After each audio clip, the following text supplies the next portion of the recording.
Hello everyone, welcome to today's battle report, which is a 4,500 point game of Dwarven Holds against my Saurian Ancients. Just took you quickly through the lists here. So I'm playing against Silas. He's got an Anvil of Power here, a cannon here, a cannon here, and an organ gun here. Then in this unit he's got a king on a war throne with a bunch of warriors who've got throwing weapons, two copters here, another unit of warriors with throwing weapons. I think they're warriors anyway. Great big unit of 20 handgunners. I think there's a character in here, I'm not sure, might be wrong about that. Bomber here and a grudge buster just here. On my side, I've got a unit of Braves here. I've got a Stygiosaur, I've got a unit of Caimans. I've got two veterans here. Another unit of Braves, a Tarasaur, great big unit of Braves with a single Caiman in there. Another veteran there. A unit of Caimans here in the forest.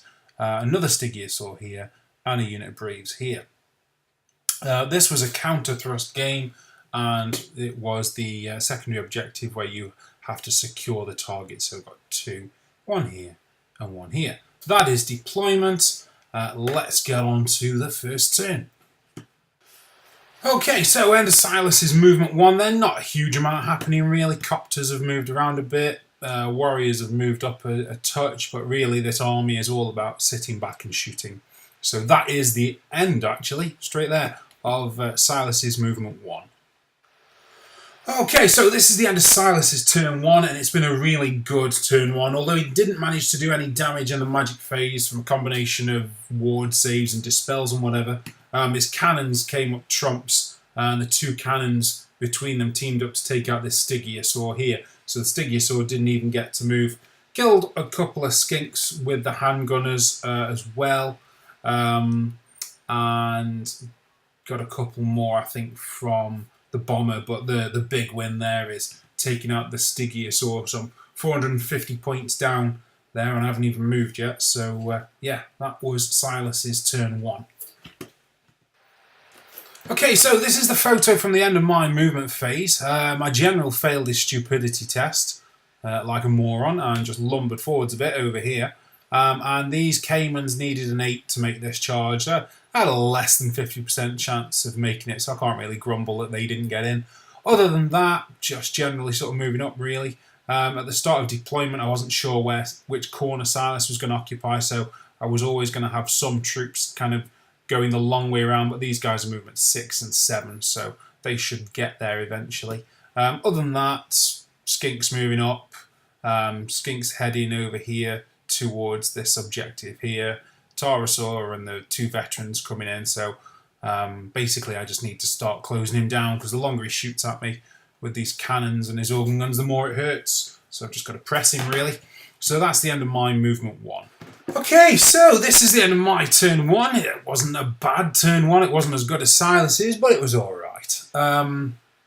So I managed to take out the bomber that was here from the poison shooting of this Tarasaur here. We've got 8 shots from the giant blowpipes and then 5 javelin shots, and I managed to get 3 wounds through, so that was the end of that. Did a couple of wounds on the clan warriors here, and I did 1 wound on the grudge buster from a Stygiosaur shot, which was exactly 12 inches away. So that was good. That's the end of my turn one. Okay, so Silas is turn 2 here then, and he's playing quite well, to tell you the truth. He's got his unit of warriors here with his king. This guy's got strength 10, D3 wounds against almost everything, so I'm not going to get through there with what I've got here. And the building is obscuring terrain, so I'm not going to be able to make a charge and getting through it, because you can move through it, but you've got to clear it by an inch, is going to be tough with these movement 6 troops because of the angle. So he's using the terrain here really well. Other than that, backing up with the grudge buster a bit, bringing the warriors here forwards just as a blocker, and he's ran out here with the character just to sort of protect the character really. Copters have come over here just to get a bit of shooting on the side. Not sure about that, because that prevents this unit here from charging at something. But other than that, that's the end of Silas's movement turn 2. Okay, so this is the end of Silas's turn 2. It's not been a bad one. Wasn't as good as his turn 1, but it wasn't bad at all. Got Gleaming and Distracting on the Marksman here.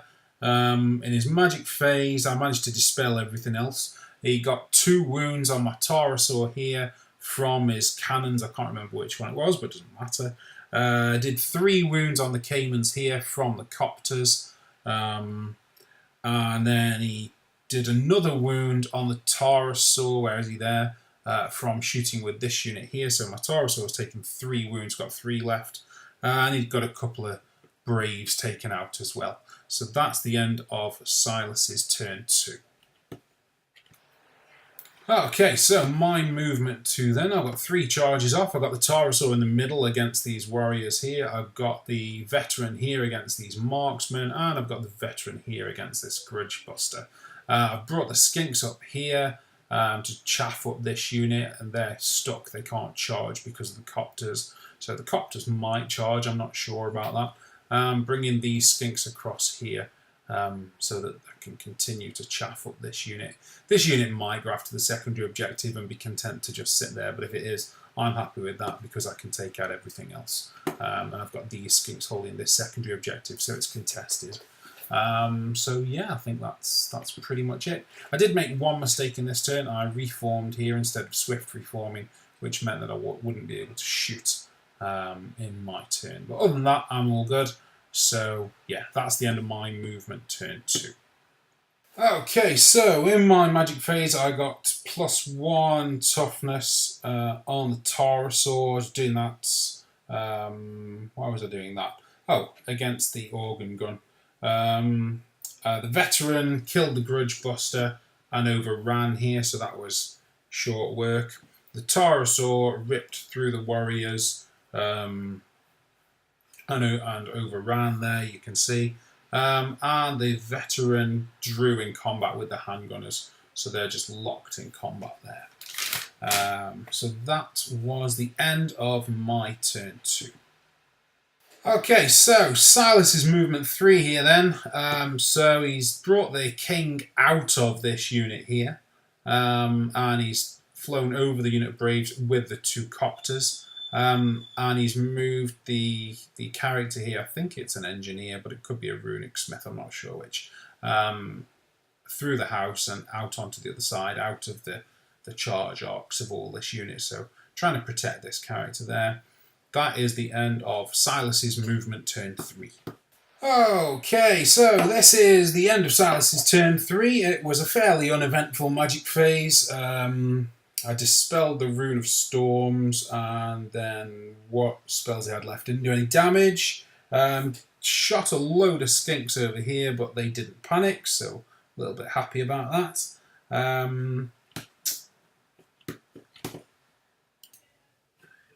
The Forge Repeater of the Engineer it is, did 3 wounds on the Caiman, so killed the Caiman, so that's a bit sad. But the main thing here has been another good round of shooting. The 2 cannons have taken out the Taurosaur in the middle of the board, so that's 660 points plus 200 for it being the BSB, so that's 860 points, which is a big deal. The handgunners had a really good turn of combat, and Silas managed to save all of the attacks using his 6+ ward save. So they actually beat my veteran, but the veteran held in combat. So that was the end of Silas's turn 3. Okay then, so this is my movement turn 3, and I've got a flank charge here on this unit of handgunners to come to support my veteran here. And this veteran here has got a charge onto one of the cannons there. These 3 remaining veterans have moved up to go towards the organ gun. I think actually they might have failed a charge on it because they were, I think, previously facing it. I think it was in their arc of vision, but I think they might have failed a charge on that there. Other than that, Skinks have moved around a little bit. Oh no, the Skinks actually failed a charge. They declared a charge against this engineer. That's why he's rammed through the building. So he's currently fleeing. So the Skinks have just failed their charge and ended up there. So that's the end of my movement turn 3, other than to say the Stygiosaurs just come around the ruins here. Yeah, so that's it. That's the end of my movement 3. Okay, so end of my turn 3 then. I managed to get Swarm of Insects off on the